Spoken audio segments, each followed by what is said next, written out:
Three, two, one. Today is May 11th, 2018, and it is 1:10 p.m. We are at Mount Everett Regional School in Sheffield, Massachusetts. We are interviewing Al Romeo. His birthday is June 22nd, 1948. The people conducting the interview are CC Caldwell, Isabella Kemp, and myself, Austin Murray. Recording the interview is Paul O'Brien and Julie Fagan. We are working with Kevin Walmuth, grade 9 honors English class. Were you drafted or did you enlist? I enlisted. I wanted to have a choice of, actually when I graduated high school, that's when all the draft notices started coming around. And I got a little nervous. I'm saying, well, if I'm going to go in, I'd like to have a choice. My dad was in World War II, and he was in the Army Air Force, okay? So eventually they separated the Army and the Air Force. Then you have your Navy and your Marines. So I went to the Air Force. And where were you living at the time? I was living at home. I had just graduated high school back in 1966. Where was that exactly? I grew up in a little town like Sheffield called Sayville. Do you recall your first days in service? It was, yeah. Going to basic training was an experience because back when I was growing up, the Beatles were big and, you know, the longer hair was big. So they marched us all in to the barber shop and zip, zip, zip, everything was on the floor. So we're all standing outside, you know, bald now, and the sergeant, he starts saying, okay, he says, I want you to look at each other. And he goes, you all look alike. You sort of like lose your individualism as being in service now. Okay, you're going to follow orders, and you all do what I say. So, you know, it was a culture shock, to say the least, being 18 years old and just getting out of high school. Tell me about your boot camp or training experience. Well, boot camp, because of the war and everything, you know, we had to go through, you know, they would have a fence that you'd have to crawl under, and they're shooting live ammunition over you. And then we had to climb, you know, really high ropes to get over things. And so it was a little grueling, you know, but being a kid, stuff we did anyway, except with the live ammunition. Do you remember your instructors? Not really. Something you don't want to remember. And how did you get through your boot camp? I went through okay. Because right after that, you know, I think we had like 6 to 8 weeks of boot camp. And then I got sent to a tech school. My boot camp was down at Laughlin Air Force Base down in Texas. And then from there, they sent me up to Amarillo. It's the panhandle of Texas. And I was put into a combat support unit where we would go through a tech school. And our main thing there was when planes got shot up, we had to keep them flying. So we just had to go through these books, and we had to learn all about all different types of, you know, mechanisms and reading these books. So when we had to order parts when we were overseas to get what we needed for our aircraft, for all the jets, our helicopters, and so on. Which war or era did you serve in? Vietnam. And where exactly did you go? I was stationed in Da Nang. Okay. Now before Vietnam, I was stationed in Turkey. Okay. The base I was at was about 60 miles from the Syrian border. We're having problems now. Back then, we had the 7-Day War, Israel, and my Air Force base there was another combat support unit. Also, we had the Greeks and the Turks fighting over Cyprus. So I was there for 1.5 years, and then from there they sent me to Da Nang Air Force Base up in there. It wasn't really an Air Force base, I should say. It was a Marine base. Everybody was there, the Marines, the Army, the Navy, the Air Force. It was the closest base to the DMZ before you got into North Vietnam. Do you remember arriving and what was it like?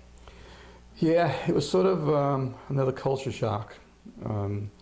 As the plane was flying onto the runway, you're seeing helicopters that were crashed and planes that were blown up and, you know, just crazy stuff like that.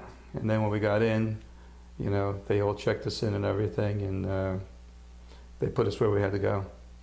So it was, yeah, it was unnerving to say the least. What was your exact job or assignment there? Again, we had to keep the aircraft flying, okay? I worked also, we had a radar site about an hour or so from my base.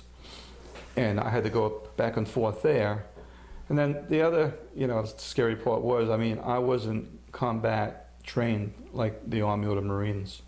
When I came home from my leave from Turkey, had my leave, then they sent me to New Jersey for M16 training. So I said, well, what am I going to do with this? As soon as I get to Vietnam, they go, here's your gun. I go, what? So I used to catch a ride with either the Marines or the Army through the jungle up to this radar site, and I got caught in a couple of firefights over there, and it was pretty scary. But I had to bring instruments and things up there to keep the radar site going, and the same thing with planes. I would have to get on not a local phone, but we had ways to get in touch with other bases. So if one of my planes was shot down and I needed something from another aircraft, that if I didn't have it on the base, they would call this cannonballing. So they would cannonball it off another aircraft and get it to me right away so I could keep my planes flying. So basically that was, the job that we did. I used to see planes as planes would be coming in, the Viet Cong would be out there with guns shooting them down out of the sky, pot shot type of thing. So that's basically what we did over there in my thing. And then we had a lot of rocket attacks. So that was called keeping cover. Were there any casualties in your unit? Yeah. With the rocket attacks, we used to get hit like 4 or 5 times a week. And sometimes, barracks would get hit. I had just walked out of a barracks when a rocket hit it. We've lost a lot of guys when I was there. Could you tell me about a couple of your most memorable experiences? Well, I guess what the biggest one was, I was there during a Tet Offensive. And the Viet Cong had we have a bomb dump. The base was so vast, they kept all our rockets and our bombs in one area. And they would bring them onto the flight line to load onto the planes. So the Viet Cong had got into the bomb dump and it started blowing up. So instead of having all the rockets facing one way, they had them all different ways. And I come walking out of a building, it was like 10 o'clock in the morning, and I was in the building first, and all of a sudden we heard a big explosion, and the whole building started shaking, and we had fluorescent lights like these, and they started falling to the ground and bursting.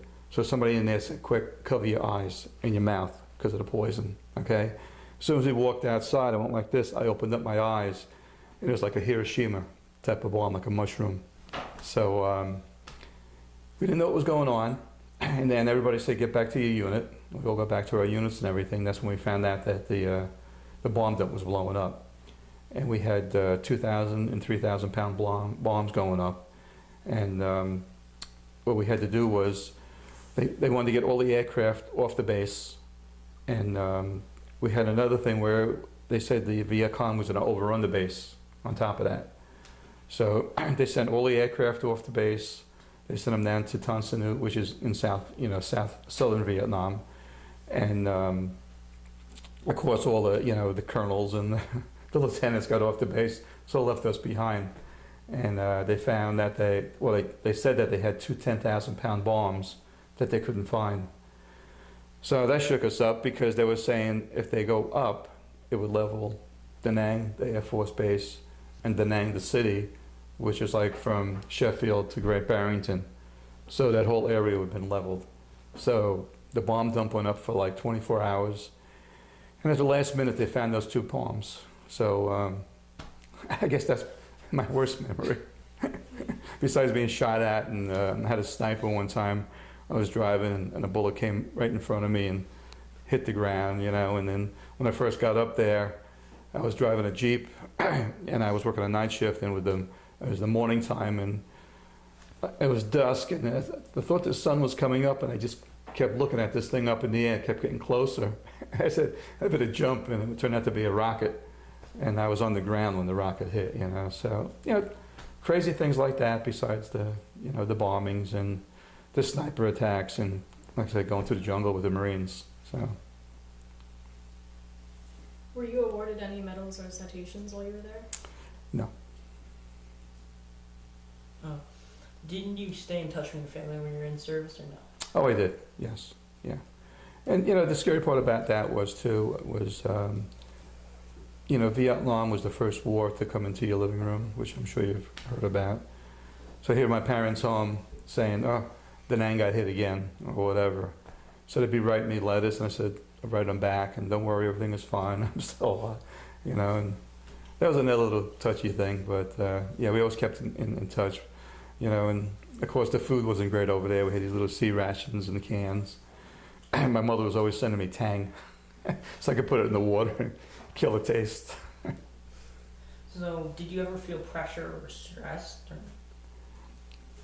Pressure as far as what? like stress or anything? Oh yeah, yeah. That's one thing I guess that you never get over. When those rockets started coming in, the weird thing about it was, well, maybe one good thing about it was the Viet Cong didn't have an air force, so they weren't just dropping bombs from the sky. And what they did is they used to take these bombs, these rockets, and they used to walk them in other words. So if they had one rocket here, and one here, and I was here, okay, say the first rocket landed here, and then they got a little bit closer. So you're laying there, then all of a sudden they said, on this side.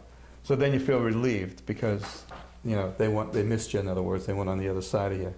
But as you're sitting there and that ground is trembling, as those rockets getting closer, yeah, you get very stressed out. Was there anything special you did for good luck or anything? Keep my fingers crossed. That's about it.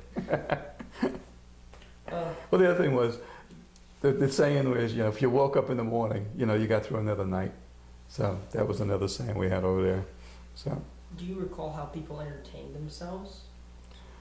well, we did have Freedom Hill on our base, and we used to have the Bob Hope shows. Okay, and he used to bring people in, stuff like that. So I got to go to one of those, and but that was pretty much it, you know. And you know, as far as entertaining ourselves, I mean, we were still kids, right? So what my supply thing was, we used to have these little, you know, like we had go-karts when we were kids. We had these little things that used to load rockets up under the wings, and we used to drive them. Okay, so when it was kind of quiet, we used to get a bunch of guys. We used to be running around, you know, with those things like kids, you know. And then, you know, being in a supply depot, we got a call one night from the Navy guys on the other side of the base, and they go, I don't know if you ever watch MASH, the TV show, like Radar, right? Always getting things. So we get a phone call saying, "Hey, you guys want some steaks over there?" And I go, "What do you want?" I said, "We need blankets." I said, "Okay." So we get a bunch of blankets together. I tell one of the guys to, you know, get the fire going on the grill and go and get some steaks from the Navy, you know. 3 o'clock in the morning, we're eating steaks. So, you know, that's how we entertain ourselves. You had to do something to get away from, you know, the fighting and things like that when it was quiet. So that's what we did. Do you recall any particularly humorous or unusual events at your base? Or? Well, I guess that was the one I was talking about, you know, riding around with the little, like, go-kart things with that, you know. We tried to find humor in a lot of things, but it was a little bit hard. I did have one thing that happened that was funny. When the bomb dump was going up, I had an idiot friend of mine, and I had a pickup truck, and he goes, "Oh, I want to go take pictures."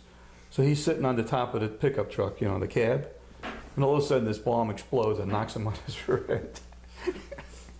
I was laughing. I said, "You know, get in there. I'm getting the hell out of here." So that's the kind of humor you had, you know. You had to laugh about it sometimes. What did you think of your officers and your fellow soldiers?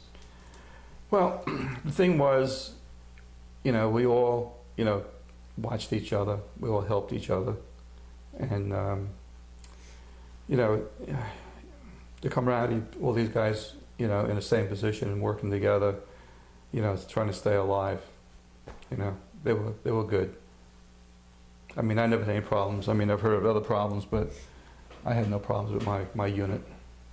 Did you keep a personal diary or? No, not really. Okay. You don't really have time for that.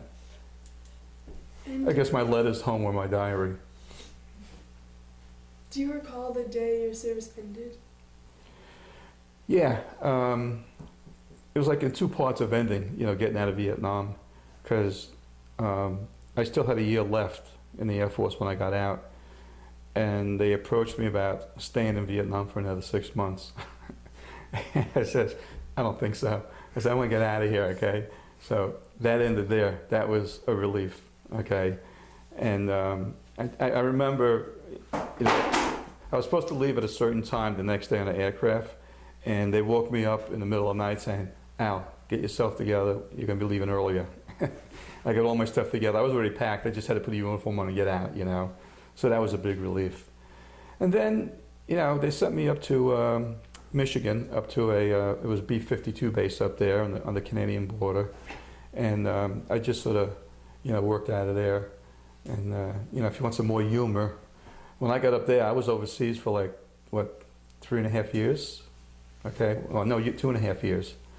And I became a sergeant after I got out of Vietnam, and I had my own guys, okay? And for some reason, I was always getting in trouble, but not wanting to be in trouble. I mean, I went out of my way to get in trouble. I just got in trouble, right? So a friend and I went over, because we wanted to date girls, but when they knew you were from the Air Force base, their parents didn't want you dating, you know, soldiers or whatever. So we went over and we got these wigs over in Canada, right? And we had them cut down so it looked like long hair. So I'm walking on the base one day, and this lieutenant walks up to me and says, he goes, you know, you need a haircut. I'm going to report you to your first sergeant. I said, okay. I went back to my locker, took the wig off, threw it in the locker. I get called in from the sergeant, and he's sitting there at his desk going like this. He goes, what's that I hear about you? And he looks up at me, he goes, he says, you don't need a haircut. He says, get out of here. So that's kind of, you know, relief that we had getting out of the service. So did you ever go back to school? Or? I was never a school person, you know. I mean, I was lucky I got out of high school, to tell you the truth. And I did try going to college. And I went for like a semester or so. And I don't know, I was always brought up to work, you know, and I just started working because, you know, when you get out, you're going to need a job and everything like that, still live at home. And I just worked, but, you know, one thing I had in my favor, my background, like in high school, was art. I loved art. And I did get a job working with like an upscale boutique shop in my town. And I started doing display work and color coordinating things, stuff like that. So I sort of fell into something that I liked. It was like if you guys, you know, didn't want to go to college, but you liked working on cars, you know what I mean? You would go to maybe that way and go to a tech school to learn how to work on engines and, you know, so on and so forth like that. So that's sort of where my path was. And did you make any close friendships while in service? We had a couple of close friends, but we never really kept in touch. Yeah. And did you join a veterans organization? Not when it first came out, because when we first got out, the veterans didn't want us because we're from Vietnam. And if you ever look into the background of a Vietnam veteran, you know, they spit on us when we get into the airport when we got home. They didn't recognize us as, you know, being in a war, because Vietnam was considered a police action. So we had a terrible time. It wasn't like World War II. When the war ended, everybody came home and they all celebrated. We got picked up out of a war zone and got dropped back into your hometown again. And it's like, here we are, now what do I do, you know? And you have to continue life again after, you know, what you went through. So it was a tough situation a lot of years. And have you used veteran services like VA hospitals? Yeah, I do. You know, because when I got to Vietnam, I found out a few years ago they had sprayed Agent Orange over there, and I have diabetes from Agent Orange, and some other medical problems. And even that took many years for the government to recognize that, which was, kind of hard to believe because they were told when they were spraying the Agent Orange, how toxic it was. And Paul, of course, got me to do an exhibit, in town. And I was trying to help other veterans between the PTSD and the Agent Orange. I had a veterans paper from I believe it was 1984, and the headlines on it was Agent Orange, PTSD. So that's in 84. It took them over 30 years before they finally given guys disabilities from that and help them out. So, yeah. So that's when I started going to the hospital because I figured, see if they take care of me. What did you go on to do as a career after the war? Well, because of my post-traumatic syndrome, I had a lot of problems being around people and things. And I went through like 20 different jobs. I started out, when I first got out, blacktopping, mowing lawns, working for that kind of thing. Then I got involved with the display work and working for a guy. But every time I had like a head-to-head problem with a manager or somebody, I just walked out, found another job. I had a lot of problems with dealing with, with people. And I went to a lot of different jobs. I went to managing stores, and then I finally got out of retail, and I lost a job one time, and I started stacking shelves, like at a Stop and Shop, and and I finally got a job through my town. I had to get a license. We were driving senior citizens to doctors and things like that. Then I worked for DHL, delivering things, and I found out that I was much better on my own, getting in that truck and being out there delivering than being around a bunch of people. So yeah, I went through quite a few jobs, but I always worked hard. I had 2 kids. And my wife was a teacher, but she couldn't get a job. She had to work part-time. So, like I said, we worked hard. We kept everything going. Did your military experience influence your thinking at all about war or the military in general? Well, I guess if one thing that's good about it makes you stand up and be a person, be a man, especially for guys, and having to deal with, problems at an age like that. So I guess as you're getting older, you have to know that, hey, life isn't going to be easy. So it sort of sets you up for that. It's a little far and beyond going to a war, but it still helps you out. So, I guess if anything, it helped prepare you for life and, what you had to do to make a living and, just keep working at what you're doing. What kinds of activities did you do in any veterans organizations you've been in? Well, the one thing we did with Paul was we did the Vietnam exhibit. Okay, I do belong to a VFW down in Canaan, Connecticut right now.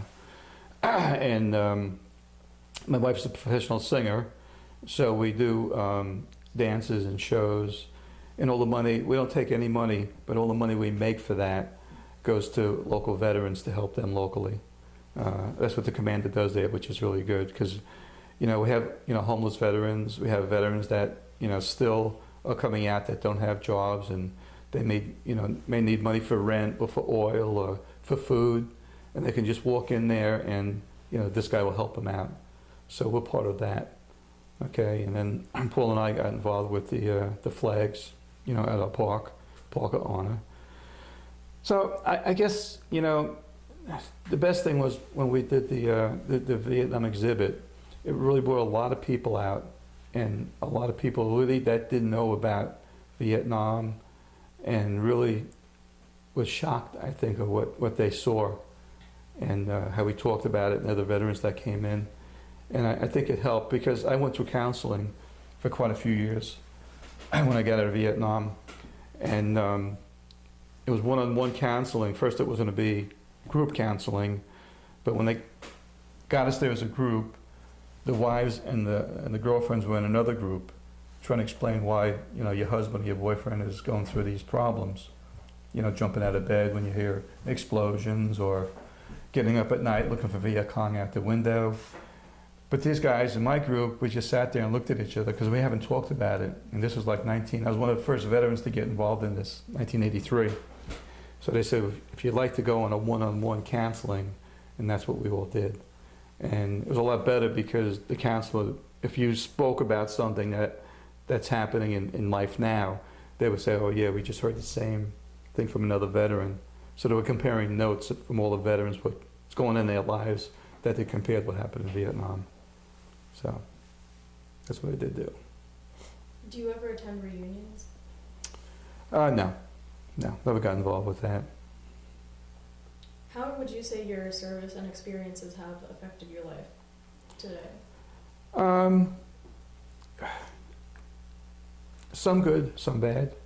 Okay, because through my jobs and stuff, I've gotten into a lot of arguments and a lot of problems in that sense. Okay, but since my counseling for my PTSD, okay, I've gotten a lot better, and helping other veterans now that are going through the same thing, trying to let them learn what I've learned. Okay, the main problem we're having right now is the VA hospitals. Okay, we're still not getting treated right. I had just had an experience last year, and they didn't really help me at all. Ended up in the hospital up in Pittsfield instead, because my VA, we have no full hospitals here for veterans in Western Massachusetts. You have to either go to Boston, which is a long ride, or you have to go to Albany, which is like an hour and a half, hour and 20 minutes. So because of my diabetes, I got to be taken care of with my eyes, my feet, and I got to be checked on all the time. So that's where my doctors are there. And I ended up with a blood clot in my bladder, and they didn't take care of me very well. They wouldn't let me bleed for like a month, when I ended up at Fairview Hospital here, and my doctor there says, I want you in the hospital tomorrow right away. And every time I called the hospital in the VA, they wouldn't answer me. So it's a little discouraging, that they're not helping us the way they should be, So that was my bad experience. So we're trying to help veterans with that now also. In terms of any good ones? Well, like I said, working with Paul since I've been up here, helping me. We're doing the flags, which is nice. We're raising money for you guys, which is a plus. That's a good thing. You know what I mean? So that's a good thing. That's what I enjoy doing, and also getting out there and meeting up the people and helping the other veterans out. And like I said, working down in Canaan, not working, but I have little car shows there on Thursday nights. They have hamburgers and hot dogs. All the money they make from that goes for these veterans also. So it's just nice to see a small town that's helping their hometown veterans. Because I know a lot of people, they'll send their money into, the big places like the Red Cross and the Wounded Warriors. But I like to know when I'm doing something where that money's going. You know what I mean? And that's what I like about it. What advice would you have for any young people that are considering entering the military? Ugh, that's a tough one. Well, I thought, by going into the Air Force, I would avoid Vietnam. It didn't work out that way. But it's a good experience, okay, for a young person today. If you want to, you want to make a career out of. If there was something here, you got schooling. If you went to the Navy or the Air Force, I think you're a lot more safer than going into the Marines or the Army. So on the safe side, going into a career with the Air Force or whatever, you go through your tech school, and then it becomes like a regular job. That's what happened when I got out of Vietnam, and I went into to the stateside. It was a regular 9-to-5 job. Once I was done, the weekends and my nights home for me. So it wasn't like over in Vietnam was a war. So yeah, it'd be a good experience. And if a young person like yourself want to get into a career, that'd be the way to go. Is there anything else that you would want to add that we haven't covered? No, I think that's pretty much it. We covered a lot of things, and I really appreciate you guys doing this. And like I says, You know, we got to keep our history of our country because, you know, a lot of guys died for, you know, our freedom and our speech. And it's sad. It's sad that everybody doesn't come home, you know, and I still can't understand war. You know, I always said to myself, I says, you know, you got South Vietnam, you got North Vietnam, you got South Korea, you got North Korea. What do you got to fight over all this? You know, if you want to live in South Vietnam, you live there. If you want to live, you know, and just live in peace, you know. And then the wars that are going on in the Middle East all these years, they're holy wars, you know, fighting for what? And the poor people that get caught in the middle is the children and the women, you know, and the guys that don't want to fight. So it's sad. It really is that we always have to be in a war. So I don't know, maybe someday, but I don't think I'll ever see it. But that's about it. But like I said, I appreciate you guys, you know, going over this with me, and it's a good thing to keep our history of, you know, how things work out there, because you're getting it right from the people that were there. Okay.